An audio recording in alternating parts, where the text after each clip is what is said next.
Bismillahirrahmanirrahim. Assalamualaikum warahmatullahi wabarakatuh.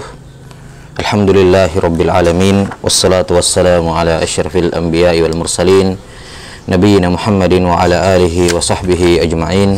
Ashhadu an la ilaha illallah wahdahu la syarika lah, wa ashhadu anna Muhammadan abduhu wa rasuluh.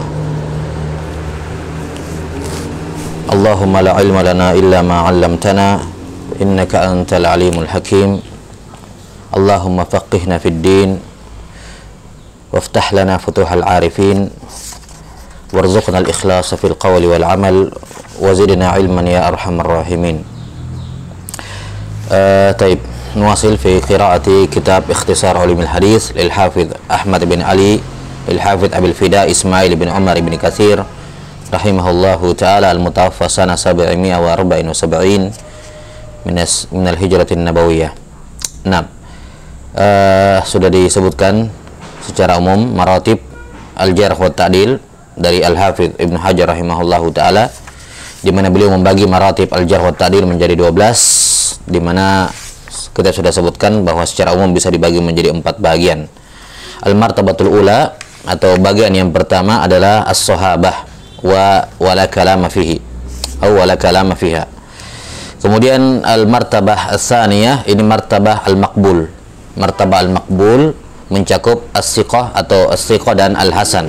Ini adalah martabat as-saniyah ila al-martabat as-saniyah ila ar-rabi'ah.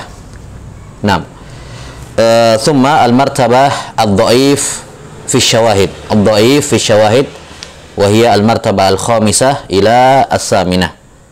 Al-martabatul khamisah ila as-saminah wa min at-tasi'ah ila as-saniyah asyar. Hada al-martabah al-mardudah, ya, martabat al-mardud atau ad-dhaif la yasluhu fi syawahid wal mutaba'at. Nah, summa qala Ibnu Katsir rahimahullahu ta'ala wa samma istilahun li ashkhasin yanbaghi at-tawqifu 'alaiha. Wa samma, yakni selain dari apa yang disebutkan dari maratib al-jarh wa ta'dil dan lafaz-lafaz jarh wa ta'dil yang masyhur, karena ada apa istilahnya, setiap lafaz-lafaz jarh wa ta'dil ada makna defaultnya.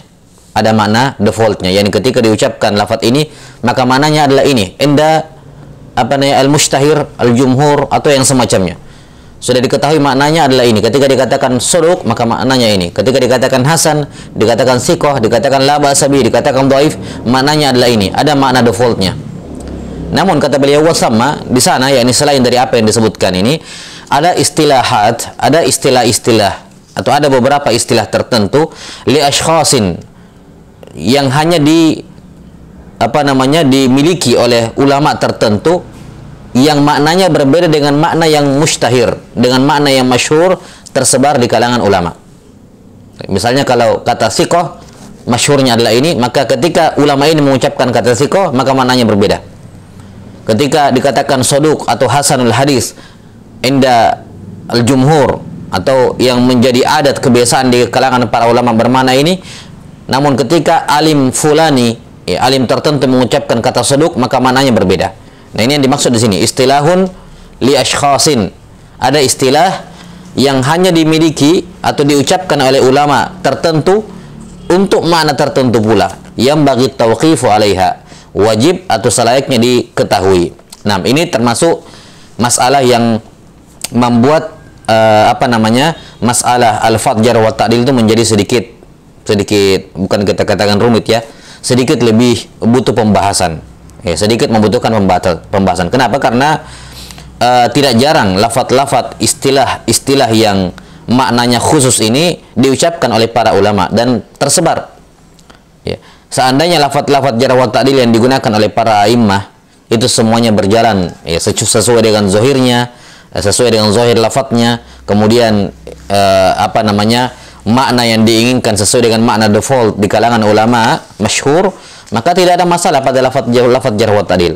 Namun yang menjadikan masalah al-fadh jarh wa ta'dil menjadi sedikit butuh pembahasan dikarenakan secara umum ada dua alasan sih sebenarnya. Secara umum ada dua alasan mengapa lafaz-lafaz khusus ini atau lafaz-lafaz tertentu ini menyelisihi atau tidak sebagaimana difahami sesuai dengan zahirnya, atau menyelisihi yang masyhur. Yang pertama, dikarenakan si alim tertentu, ya, atau alim tertentu, meyakini pendapat tertentu. Misalnya sudah kita sebutkan bahwa kalimat soduk ini di kalangan para ulama khilaf. Apakah soduk itu min qabil al-maqbul atau min qabil mardud? Apakah kalimat soduk itu merupakan ta'dil atau merupakan jarah? Tentunya yang masyhur dan yang masyhur di kalangan ulama dan bisa dikatakan sebagai makna default dari soduk, yaitu apa? Soduk adalah termasuk ta'dil. Namun bagi sebagian ulama yang memandang bahwa soduk itu bukan ta'dil melainkan jarah, tentunya kalau dia mengatakan soduk, nggak bisa kita maknakan apa? Nggak bisa kita maknakan, oh berarti ini dia menghasankan hadisnya. Kenapa? Karena menurut dia soduk adalah jarah. Soduk adalah apa? Jarah, yakni setidaknya bukan ta'dil. Kalaupun bukan jarah, maka itu bukan ta'dil.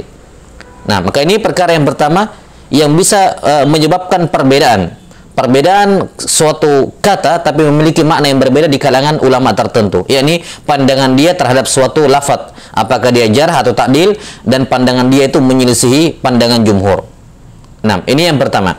Kemudian yang kedua, kadang si alim tersebut punya istilah khusus bagi dirinya.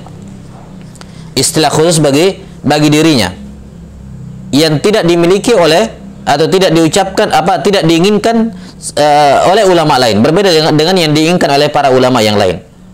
Sebagaimana yang akan disebutkan nanti beberapa istilah dari Imam Al-Bukhari rahimahullahu taala. Atau dikarenakan dia adalah termasuk ulama yang mutasyaddid.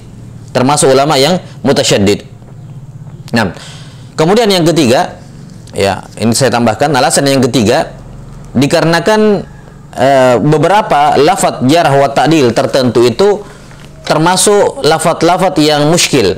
Ya, lafaz-lafaz yang muskil maksudnya lafaz tersebut jarang digunakan dan tidak termaktub dalam buku-buku jarh wa ta'dil yang masyhur, sehingga kadang difahami berbeda, ya, difahami berbeda. 6. Taib.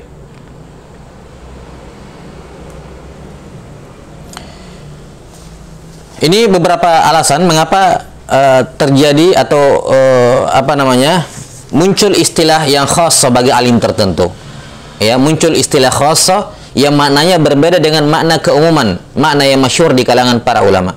Makanya mengetahui hal ini, kata Ibnu Katsir rahimahullah, yang bagi tauqifu 'alaiha.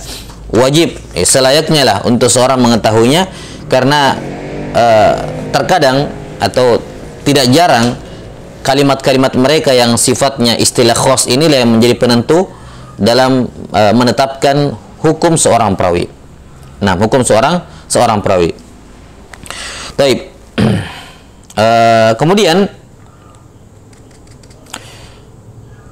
para ulama yang berbicara dalam jarh wa ta'dil, ya, para ulama yang berbicara dalam jarh wa ta'dil ini secara umum ada di berbagai tabaqat. Itu ada ulama mutasyaddidnya dan ada ulama yang mutawassit, yang mu'tadil. Ya, ada ulama yang mutasyaddid dan ada ulama yang mu'tadil di berbagai tabaqat. Semisal di tabaqat yang pertama disebutkan di zamannya siapa?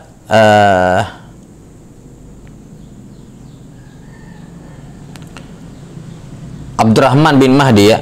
Abdurrahman bin Mahdi. 6. Dan Ali ibn al-Madini. Ya, Abdurrahman bin Mahdi dan Ali ibn al-Madini. Dikatakan bahwasanya Ali ibn al-Madini minal mutasyaddidin. Dan Abdurrahman bin Mahdi minal mu'tadilin.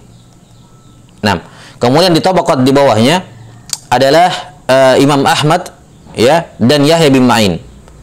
Imam Ahmad dan Yahya ibn Ma'in. Yahya bin Ma'in minal mutasyaddidin wa Ahmad minal mu'tadilin. Yahya bin Ma'in minal mutasyaddidin wa Ahmad minal mu'tadilin. Kemudian di tabaqat di bawahnya Al-Bukhari dengan Abu Hatim, ya, Abu Hatim Ar-Razi. Abu Hatim minal mutasyaddidin wal Bukhari minal mu'tadilin. Ya, maka mengetahui status seorang alim dalam jarh wa ta'dil, apakah dia mutasyaddid atau mu'tadil, ini memberikan faidah tertentu atau memberikan faidah ketika seorang alim tertentu menggunakan istilah. Yani tentunya ketika kita katakan misalnya Al-Bukhari dengan Abu Hatim Ar-Razi, Abu Hatim mutasyaddid, Al-Bukhari mu'tadil. Tentunya ketika Abu Hatim mengatakan soduk, ya, ketika Abu Hatim mengatakan soduk tidak sama ketika Al-Bukhari mengatakan soduk. Ya, mengapa? Karena Abu Hatim itu minal mutasyaddidin. Ya, itu minal mutasyaddidin. Termasuk ulama yang mutasyaddid dalam mentausik. Sangat susah untuk mentausik. Makanya kalau dia sudah mengatakan soduk itu syukur-syukur. Karena susah dalam mentausik. Mutasyaddid dia. Ya, mutasyaddid dia. Maka kapan seorang ulama mutasyaddidin sudah mengatakan fulan soduk, maka itu sudah syukur-syukur. Kata para ulama itu sudah setara dengan kata siqah di kalangan ulama mu'tadilin. Maka ucapan Abu Hatim misalnya soduk itu setara dengan siqah menurut Al-Bukhari. Dikarenakan derajat mereka atau sifat mereka berbeda dalam at-ta'dil ini. Ya, ini sekedar gambaran. Kemudian Ibnu Katsir rahimahullahu taala membawakan beberapa istilah khas. Kata beliau, min dzalika, di antaranya annal Bukhariya idza qala fi ar-rajul sakatu anhu aw fihi nadhar fa innahu yakunu fi adna al-manazil wa ardaiha indahu.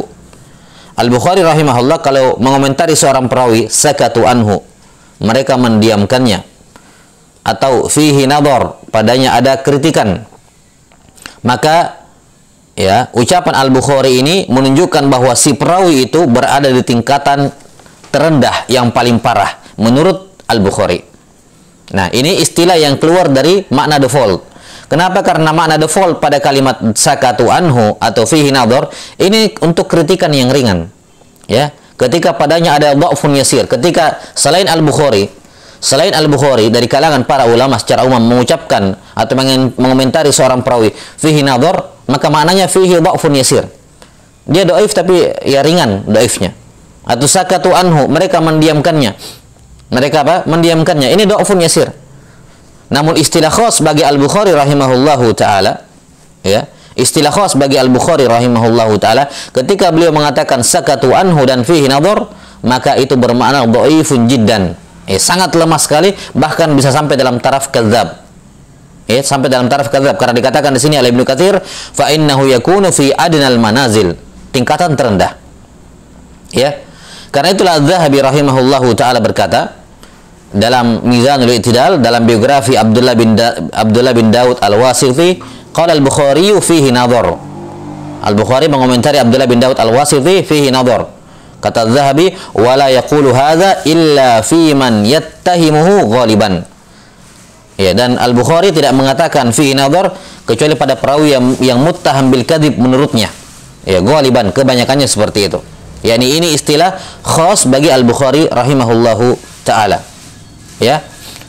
Demikian pula kalimat munkarul hadis. Kalau Al-Bukhari rahimahullahu taala mengatakan munkarul hadis, maka maknanya fala tahillu riwayatu an. Ya. Tidak halal meriwayatkan darinya. Ibnul Qattan Al-Fasi rahimahullah menukil dari Imam Al-Bukhari, beliau berkata, kullu man qultu fihi munkarul hadis fala tahillu riwayatu an. Semua ulama atau semua rawi yang saya katakan tentangnya munkarul hadis, maka tidak halal meriwayatkan darinya. Ya, yakni apa namanya? Al-kadzabin. Ya, para pendusta. Padahal kalimat munkarul hadis di kalangan jumhur, yakni di istilah defaultnya para ulama, enggak sampai dalam derajat seperti ini. Ya, munkarul hadis dhaif. Tapi dia perawi yang dhaif. Nah, walaupun munkarul hadis ini kesannya ke dhaif yang parah, dha'fun syadid, tapi tidak sampai dalam derajat al-kadzab. Namun menurut Al-Bukhari atau dari sisi Al-Bukhari, kalimat munkarul hadis ini setara dengan kadzab. Ya, mengapa Al-Bukhari rahimahullah memilih istilah seperti ini? Mengapa enggak mengikuti saja istilah default di kalangan para ulama? Kata Ibnu Katsir rahimahullah, walakinnahu latiful ibara fit tajrih falyu'lam dzalik. Ya, dikarenakan Al-Bukhari rahimahullah beliau lembut ibaratnya dalam menjarah, maka hendaknya diperhatikan. Ya, ini dari apa namanya fadilah dan menunjukkan wara' dari Imam Al-Bukhari rahimahullahu taala. Ketika ditanya tentang masalah ini, tentang kebiasaan beliau menggunakan ibarah yang latifah dalam menjarah, tidak menyatakan dengan lafaz yang sharih dalam menjarah. Kata beliau, saya berharap kepada Allah Ta'ala, atau saya berharap ya untuk berjumpa dengan Allah Ta'ala dalam keadaan tidak pernah menggibahi seorang pun. Menggibahi seorang pun. Rahimahullahu Ta'ala. Ini menunjukkan bahwa di kalangan para ulama, atau menurut Al-Bukhari rahimahullahu Ta'ala, dan ini juga yang dipahami oleh para ulama yang seluruhnya tentunya, bahwa al-asal al-kalamu fir rijal itu minal ghibah. Itu asalnya. Membicarakan orang lain, keadaan orang lain, apalagi menyebutkan kekurangan orang lain, hatta walaupun dalam bentuk hafalannya bahwa dia dhaif, ini termasuk ghibah. Itu asal, hukum asalnya. Namun karena adanya maslahat yang besar, maka diberikan keringanan, rukhsah padanya. Daruratan, harus, tidak bisa tidak. Wad darurah tuqaddaru biqadariha. Dan kaidahnya bahwa darurat itu disesuaikan dengan kebutuhan. Maka tatkala Al-Bukhari mengatakan bahwa ini kalimat seperti ini sudah cukup menunjukkan bahwa saya mengkritik dia.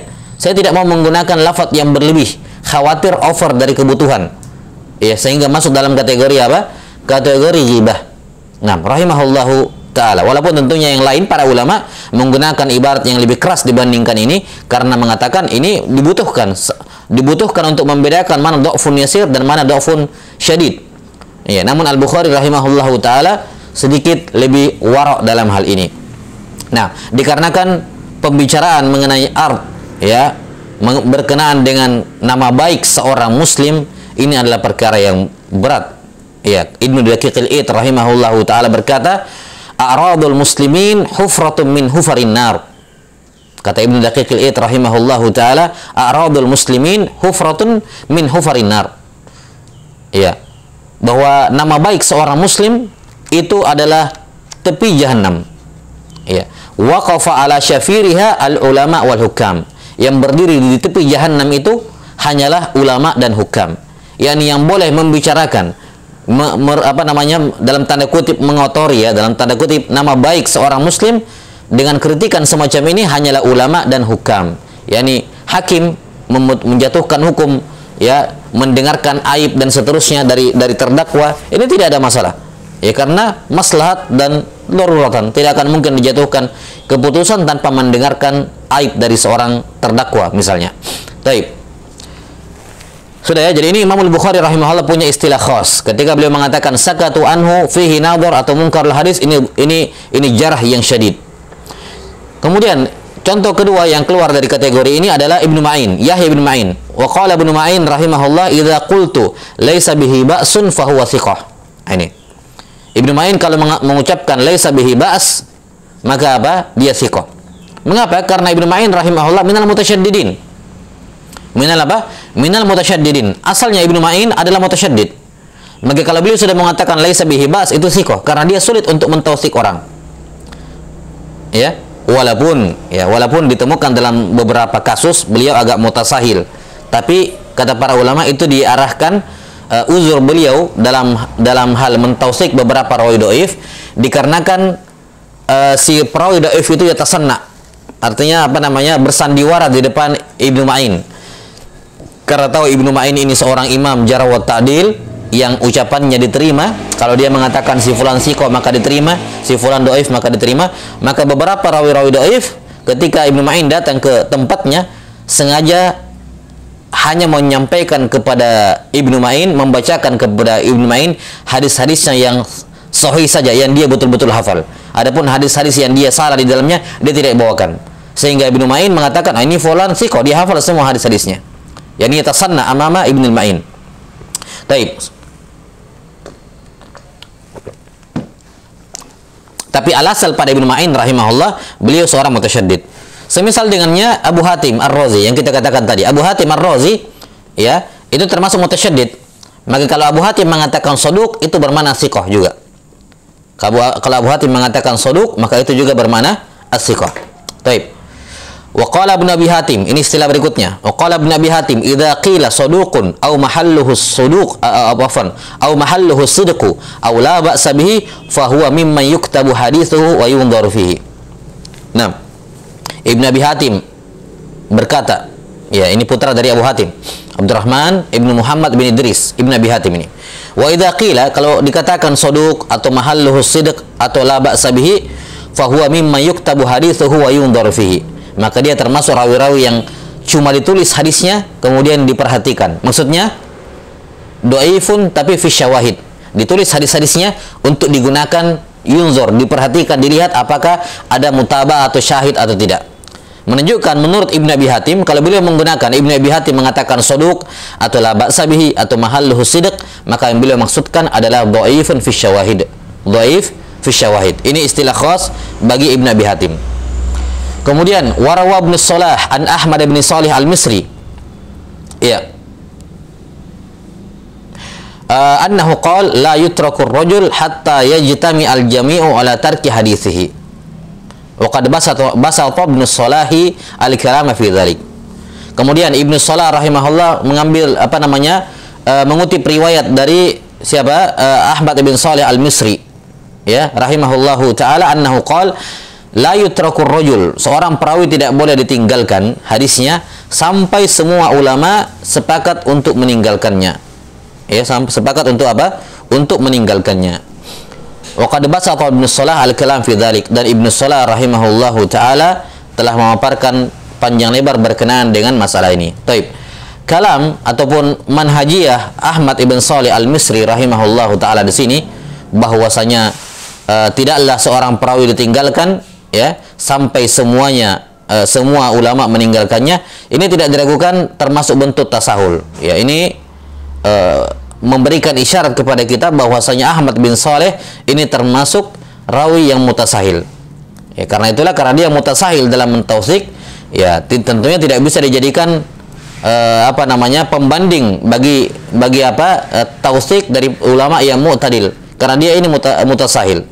Ya, karena dia ini mutasahil, dan kalam yang beliau sebutkan di sini tidak bisa dibenarkan bahwa seorang perawi nanti ditinggalkan kalau semua ulama meninggalkannya. Ini tentunya tidak diragukan terdapat tasahul yang bayin, ya, tasahul yang bayin, karena berapa banyak ya hadis-hadis yang dhaif dan di dalam sanadnya ada perawi yang tetap ada ulama yang mensikohkannya.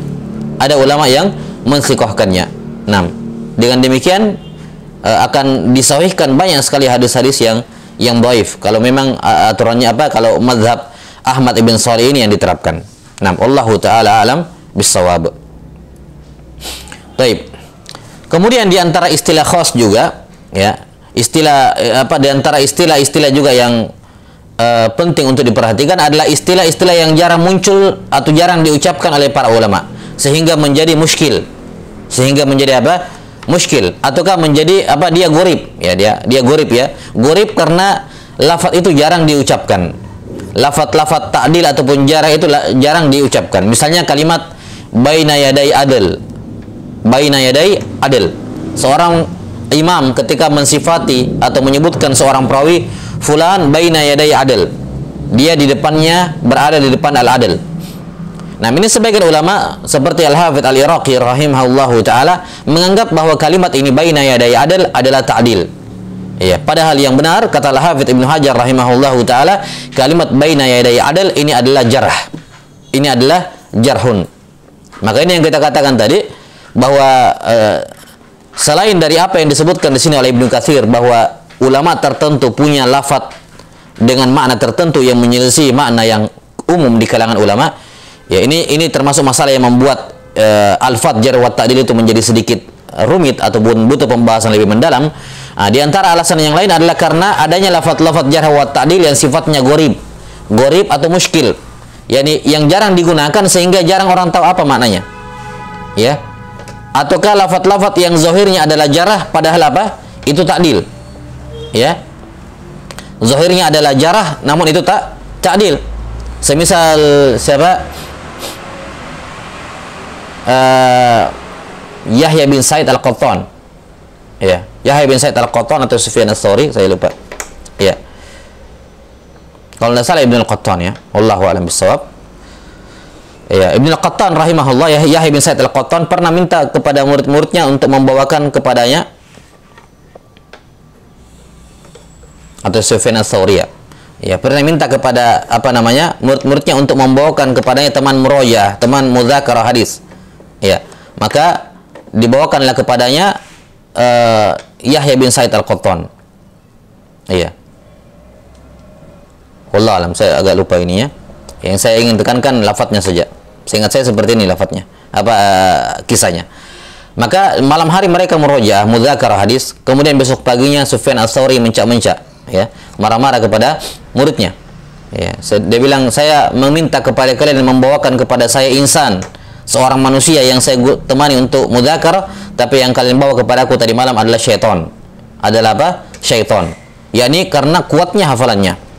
Kuatnya apa? Hafalannya, cepatnya hafalannya. Seakan-akan apa? Dikatakan syaitan. Maka ini kalimat syaitan, lafadznya jarah tapi maknanya ta'dil. Nah, ini juga banyak yang seperti ini. Ya, tidak jarang juga ditemukan dalam lafadz-lafadz jarah wa ta'dil seperti ini. Maka satu-satunya cara untuk menguasai masalah ini, ya, untuk menguasai masalah ini adalah dengan sering-sering membuka buku-buku jarah wa ta'dil dan melakukan muqaranah dengan kalam a'immah yang lain. Karena sebagaimana yang kita sudah sebutkan di pembahasan jarah wa ta'dil yang terdahulu, bahwa asal hukum asalnya selama ucapan ulama itu yang kesannya bertentangan masih bisa diarahkan kepada makna yang sama, maka itu yang dilakukan. Karena asalnya tidak ada pertentangan antara jarh wa ta'dil dari dua orang imam. Kenapa? Karena referensi mereka sama. Itu hukum asal. Maka selama masih bisa dikompromikan, maka dikompromikan. Maka ketika kita mendapati lafadz-lafadz jarh wa ta'dil yang muskil ataupun yang gharib, kita nggak tahu nih apa maknanya ini. Maka kita lihat kalamnya ulama yang lain. Ya. Semisal tadi baina yaday adil. Ini kan zahirnya baina yaday adil, dia di depannya rawi yang adil. Berarti dia siqah zahirnya. Namun ketika kita periksa kalam ulama yang lain, ya ternyata dia menjarah rawi tersebut. Mereka menjarah rawi yang dikatakan oleh alim tertentu baina yaday adil. Maka di sini besar kemungkinan, ya, besar kemungkinan kalau kalimat baina yaday adil juga jarah. Walaupun zahirnya ta'dil tapi dia juga kemungkinannya jarah. Kenapa? Karena ulama yang lain menjarah. Asalnya tidak ada khilaf. Itu hukum asalnya. Karena itulah kata Al-Hafidz Ibnu Hajar rahimahullah, kata Ibnu Katsir rahimahullah, wal waqifu ala ibaratil qaumi yafhamu maqasidahum bima arafa min ibaratihim fi ghalibil ahwal wa biqara'ina turshidu ila dzalik wallahul muwaffiq. Dan orang yang mendapati ibarat mereka akan memahami maksud mereka, ya, dengan apa yang diketahui dari kebanyakan ibarat atau kebanyakan ibarat mereka yang mereka gunakan. Yani asalnya ketika ulama menggunakan ibarat, maka asalnya sama seperti makna yang lain. Fi ghalibil ahwal, yang sama seperti makna default yang difahami oleh para ulama. Nah, namun terkadang tadi ada yang keluar, dan itu bisa difahami dengan qara'in turshidu ila dzalik. Adanya qarina yang bisa mengarahkan kepada makna tertentu tersebut. Wallahul muwaffiq. Baik. Kemudian pembahasan terakhir, ini juga pembahasan yang ringkas di sini. Ibnu Salah sebutkan atau Ibnu Katsir sebutkan kalamnya Ibnu Salah, tapi ini perkara yang penting juga diketahui. Kata beliau, qala Ibnu Salah, wa qad fuqidat syurutul ahliyati fi ghalibi ahli zamanina wa lam yabqa illa mura'atu ittisali silsilati fil isnad. Fa yanbaghi alla yakuna syaikhu masyhuran bi fisqin wa nahwihi wa ay yakuna dhalika ma'khudhan an dhabti sama'ihi min masyayikhihi min ahli al-khibrati bihadza sya'ni wallahu a'lam. Kata beliau, kata Ibnu Salah, dan syarat-syarat ahliyah, syarat-syarat syahnya dia sebagai seorang perawi, ya, syarat-syarat apa? Syahnya sebagai seorang perawi, ya, yakni apa? Al-adalah. Al-adalah di sini muslim, baligh, aqil, kemudian dhabt yang bagus dan tidak makhrumul murwah, ya, ghairu fasik, ghairu makhrumul murwah, yang disertai dengan dhabt, kekuatan hafalan, ataukah kitab yang bagus, dhabtul kitab.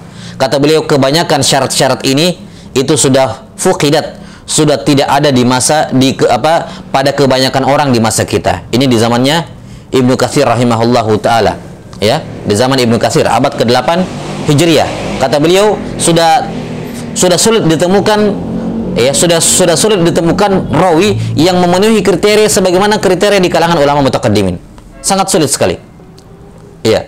Karena itulah kata beliau, walam yabqa, karena itulah di kalangan mutaakhirin mereka tasahul dengan syarat-syarat ini, atau kalaupun tidak dikatakan tasahul, mereka kemudian melonggarkan persyaratan atau bahkan menggugurkan beberapa persyaratan. Misalnya tidak boleh fasik. Tidak boleh fasik ini mereka tidak mempersyaratkan lagi di kalangan ulama mutaakhirin. Iya, yang mereka persyaratkan yang penting jangan terang-terangan berbuat fasik. Kamu mau berbuat fasik di rumahmu sendirian, tidak ada yang lihat, tetap diterima riwayatnya. Tapi kalau kamu terang-terangan di luar, ya di pasar, di jalan dilihat, maka barulah ditolak. Ya. Maka kriteria adamul fasik atau ghairu fasik dan ghairu makhrumil muru'ah ini di kalangan mutaakhirin sudah tidak dipersyaratkan. Ya, diturunkan derajatnya, dilonggarkan. Demikian pula dobat. Ya. Di dobat untuk zaman mutaakhirin, untuk dobat sodar hampir enggak ditemukan. Atau kata Ibnu Katsir di sini sudah jarang ditemukan di zaman di abad ke-8 Hijriah tersebut, apalagi di zaman sekarang tentunya. Karena itulah kata beliau, walam yabqa illa mura'atu ittisalis silsilati fis sanad. Maka yang tersisa di zaman orang-orang belakangan seperti kita ini, kata Ibnu Katsir, yang tersisa hanya sekedar menjaga ittisal, sekedar menjaga bersambungnya sanad, itu saja. Yang penting sanadnya bersambung.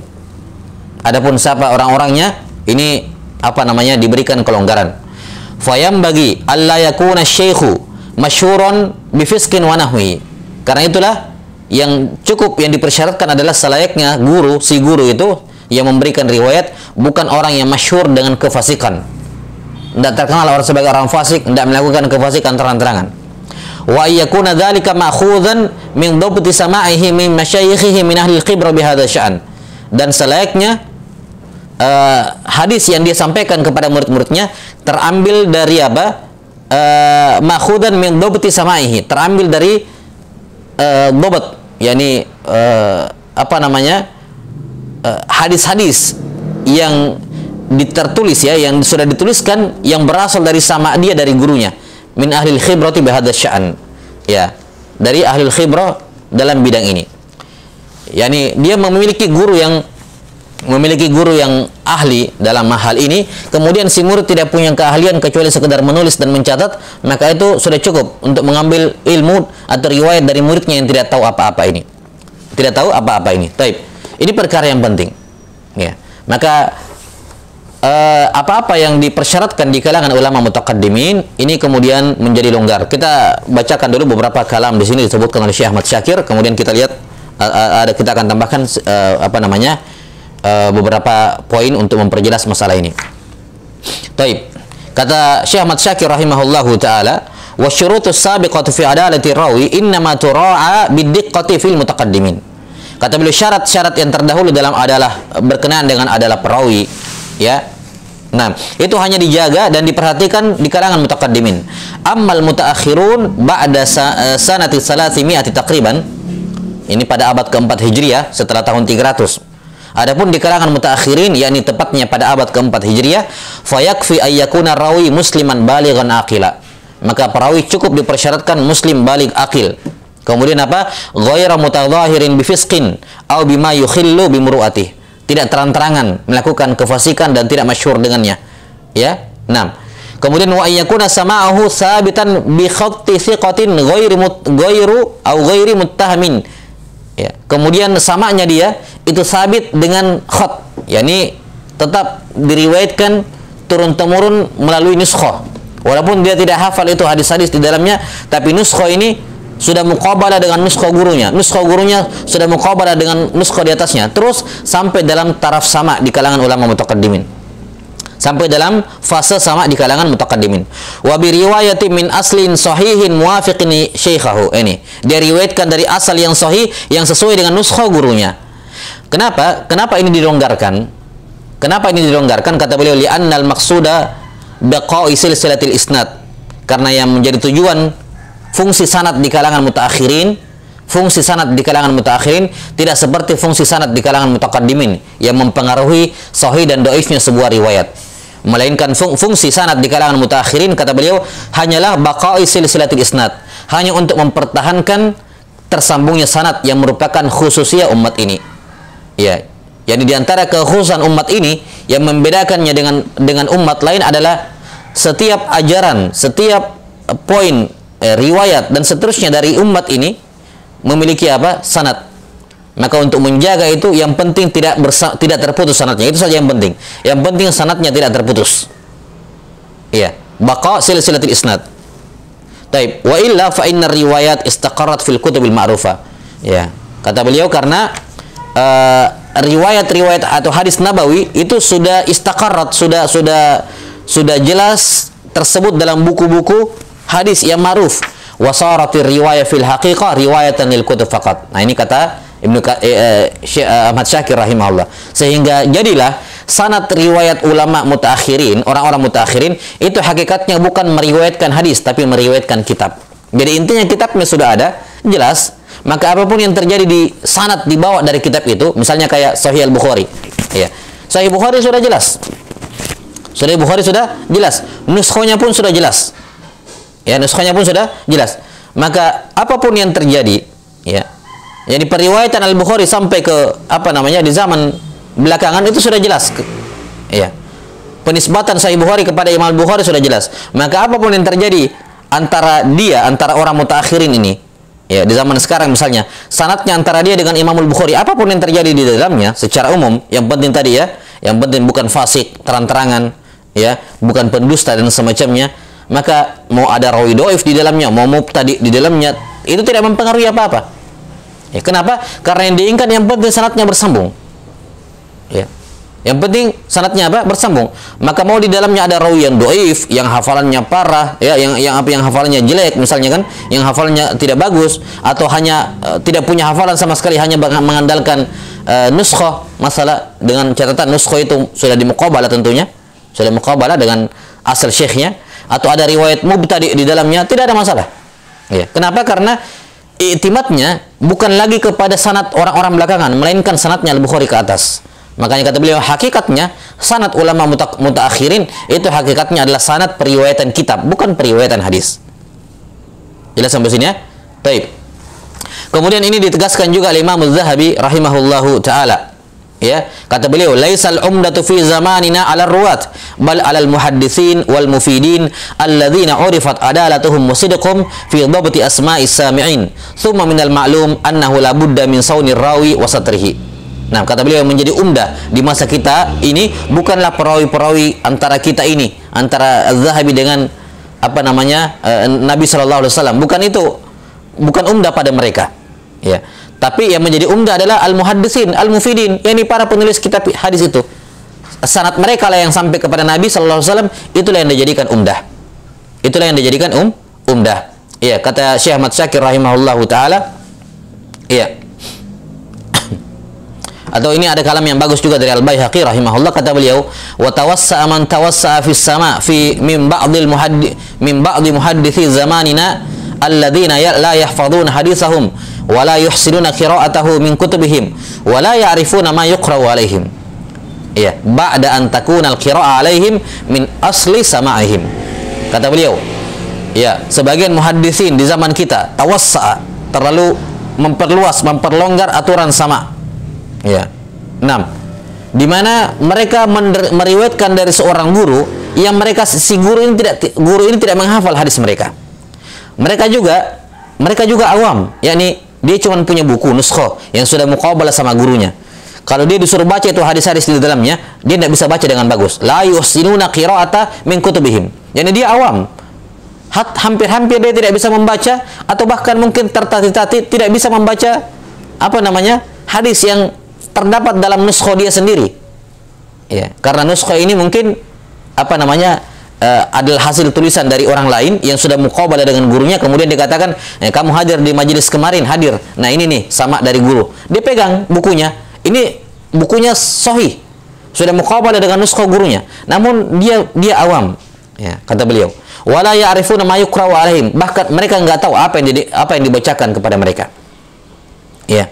Nggak tahu apa yang dibacakan kepada mereka. Intinya mereka punya riwayat, mereka pernah hadir di majelis sama itu, dia sudah punya nuskhah, maka datang orang membaca kepadanya, ya, dengan membawa nuskhah yang sudah muqabalah dengan nuskhah dirinya, yang dia tidak tahu apa isinya itu, dia tidak bisa baca, dia sendiri nggak bisa baca, tapi ini asalnya sahih. Kemudian datang murid muqabalah nuskhah dia dengan nuskhah gurunya ini, kemudian dia baca dalam keadaan si guru nggak tahu apa dia baca ngapain ini, pokoknya dia dengar saja. Dalam keadaan dia tidak tahu apa yang dia baca. Yang dia tahu cuman mungkin qala Rasulullah SAW. Dia cuma taunya hadis, atau bahkan matan hadisnya sendiri tidak paham apa maknanya. Yang penting dia dengar saja. Nah, ini semua sahih, kata beliau, ba'da an takunal qira'atu alaihim min asli samaihim. Dengan catatan qira'ah kepada guru yang semacam ini harus dari nuskhah yang sesuai dengan asal sama mereka. Ya, yang sudah muqabalah dengan sama mereka. Wadhalika, kenapa hal tersebut dilonggarkan dan kenapa riwayat tersebut dianggap syah, walaupun si guru ami nggak tahu apa-apa tentang riwayat, nggak tahu apa-apa tentang hadis nabawi, tapi dianggap syah. Karena apa? Karena dia punya asal yang sahih. Ya, mengapa dilonggarkan? Kata Al-Baihaqi rahimahullah, wadzalika litadwinil ahadits fil jawami allati jama'aha a'immatul hadis. Dikarenakan semua hadis itu sudah dikodifikasi, sudah dituliskan oleh para ulama a'immatul hadis. Yani dalam buku-buku mereka. Faman ja'al yauma bihaditsin la yujadu 'inda jami'ihim la yuqbalu minhu. Karena itulah siapa yang pada hari ini, kata beliau, datang membawa sebuah hadis dan mengklaim ini sanad saya kepada hadis ini, namun hadis ini enggak terdapat dalam buku-buku hadis sebelumnya, maka enggak diterima. Enggak ada lagi hadis yang baru pakai sanad kamu sendiri, enggak mungkin ada. Ya, maka selalu berpulang, tidak ada satupun hadis di kalangan ulama mutaakhirin dia bawakan sanad dia sendiri, kecuali pasti akan berakhir kepada salah satu kitab-kitab ulama terdahulu. Maka seperti yang dikatakan oleh Syekh Ahmad Syakir rahimahullahu taala, bahwa hakikatnya ini periwayatan terhadap kitab, bukan periwayatan terhadap hadis. Kata beliau, wa man jaa bi haditsin ma'rufin 'indahum falladhi yarwihi la yanfaridu bi riwayatihi. Ya. Dan kalau ada orang belakangan membawakan sebuah hadis dia dengan sanad dia sendiri, ya, namun hadis itu ma'ruf, sudah tersebut dalam buku-buku ulama mutaqaddimin, ya, maka kita katakan bukan kamu sendiri yang meriwayatkan hadis itu. Memang kamu punya sanad, mungkin kamu punya tidak ada orang lain yang punya sanad seperti ini, tapi kan endingnya hadis ini berakhir pada kitab salah seorang ulama mutaqaddimin, ya, maka berarti kamu tidak sendiri yang meriwayatkannya. Itu pun wal hujjatu qa'imatun bi hadisihi bi riwayati ghairihi. Itu pun yang dijadikan patokan untuk kesahihan hadis itu bukan sanadnya kamu mutaakhirin, tapi sanadnya ulama itu bi ghairihi, bi riwayati ghairihi, yakni para ulama di atasnya yang sudah yang memiliki kitab-kitab hadis. Itu yang menjadi umdah. Wal qasdu min riwayatihi was sama'i minhu an yasiral haditsu musalsalan bi haddatsana wa akhbarana. Dan tujuan meriwayatkan hadis dari orang-orang mutaakhirin itu hanya sekedar agar hadis tersebut, hadis nabawi, tetap musalsal dengan kalimat haddatsana atau akhbarana, wa tabqa hadhil karamatu allati khussat biha hadhil ummah syarafan li nabiyina sallallahu alaihi wasallam, dan agar khususnya umat ini tetap ada sampai hari kiamat. Jelas ya? Maka ini perkara yang penting untuk diperhatikan. Syekhuna Hamid Akram Al-Bukhari hafizahullahu taala mengatakan bahwa faidah sanad secara umum ada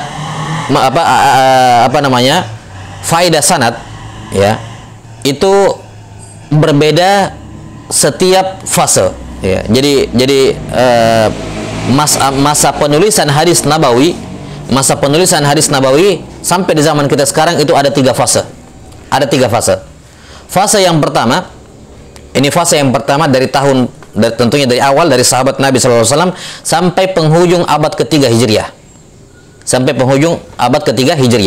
Ini fase yang pertama. Ya. Kemudian fase yang kedua dari abad keempat Hijriah sampai sekitar abad 7 atau 8 Hijriah. Kemudian fase setelahnya dari 9 Hijriah sampai di zaman kita sekarang. Ini tiga fase. Dan sanad memiliki fungsinya yang berbeda-beda pada tiga fase ini. Adapun pada fase yang pertama, yakni dari zaman sahabat atau zaman tabi'in, ya, pokoknya dari awal sampai penghujung abad ketiga Hijriah, yakni 299 atau 300 Hijriah masih bisa masuk mungkin, ya. Fungsi sanad di sini berkenaan dengan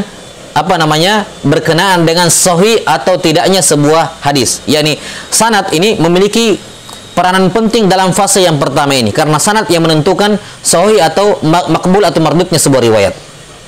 Taib, ya, makbul atau mardudnya sebuah riwayat. Ya, maka urgensi sanad itu sangat penting di fase yang pertama. Dia adalah penentu.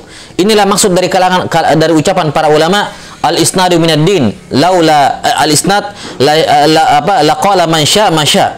Ya, ucapan ulama ini diarahkan ke situ di fase yang pertama. Tidak bisa diarahkan ke fase yang ketiga misalnya. Enggak bisa seperti itu. Taib, atau misalnya dikatakan bahwa faedah-faedah tentang sanad, ya, sammulana riyalakum fayu'khadhu min ahli sunnah fayu'khadhu min hadithum wa yunzaru ila ahli bidah fala yu'khadhu hadithum, ucapan Ibnu Sirin, ya kan? Ya, kanu la yas'aluna 'anil isnad. Mereka dulunya tidak bertanya tentang sanad. Falamma waqa'atil fitnah qalu sammu lana rijalakum. Setelah terjadi fitnah barulah mereka mengecek masalah sanad. Kapan ini? Kemudian kata Ibnu Sirin, dilihat kalau dalam sanadnya Ahlus Sunnah diterima, kalau di sanadnya ada Ahlul Bidah maka ditolak. Ini yang menentukan adalah apa? Ya, di fase yang pertama.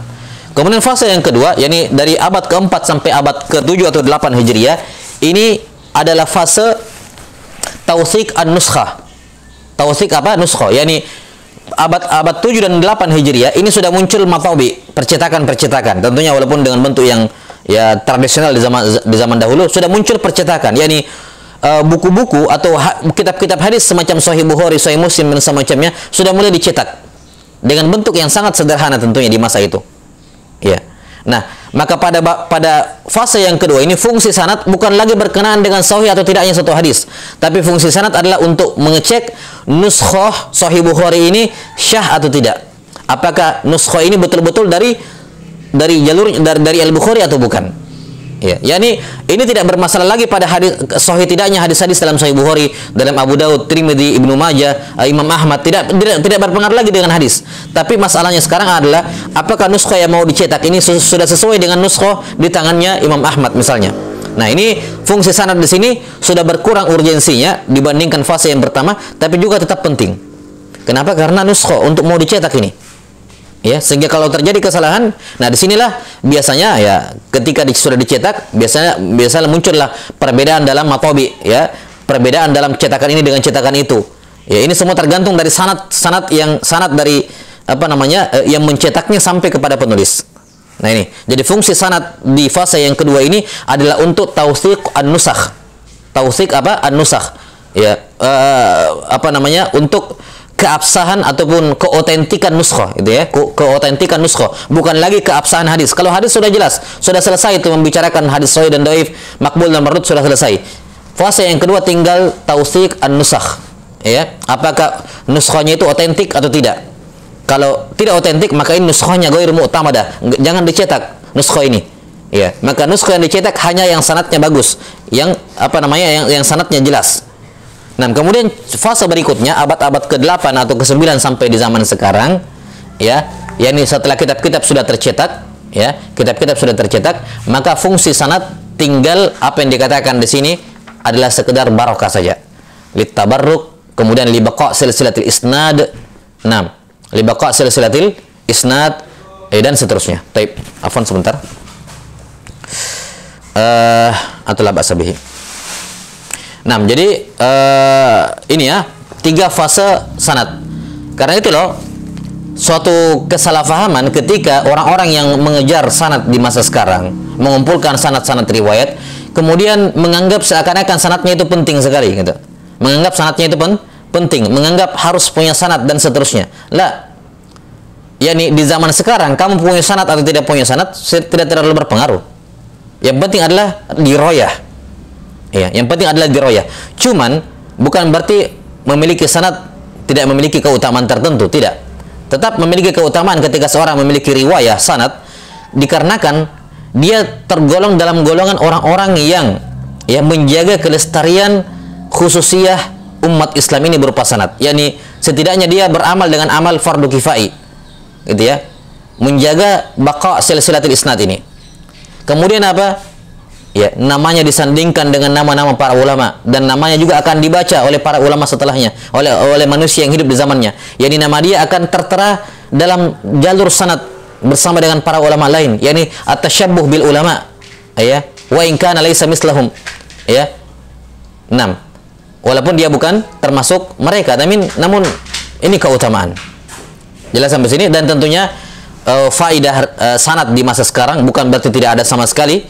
Cuman memang urgensinya berkurang. Namun tentang apa faedah riwayat di kalangan mutaakhirin ini pembahasan tersendiri, ya, butuh penjabaran tersendiri, ya, berkenaan dengan faedah sanad ataupun riwayat, memiliki riwayat sanad di masa sekarang. Ini bukan berarti tidak ada faedahnya. Cuman yang kita katakan yang menjadi kekeliruan kalau seorang menyangka bahwa fungsi sanad di masa sekarang itu kayak ulama terdahulu atau di zamannya Ibnu Taimiyah misalnya, atau di zamannya misalnya Az-Zahabi, ya, Ibnu Katsir, siapa? Ibnu Hajar rahimahullahu taala dan seterusnya. Jadi urgensinya memang sudah kurang, tapi bukan berarti tidak punya keutamaan, bukan berarti tidak punya fadilah. Ada sisi-sisi yang lain, kelebihan fadilah yang lain, ya, yang insyaallah taala akan dibahas pada tempat yang lain. Baik. Saya kira cukup sampai di sini. Wal ilmu indallah. Nas'alullaha ta'ala ayyu'allimana mimma yanfa'una wa ayyanfa'ana bima 'allamana innahu waliyyu dzalika wal qadiru 'alaih. Subhanakallahumma wa bihamdik asyhadu an la ilaha illa anta astaghfiruka wa atubu ilaik. Nah.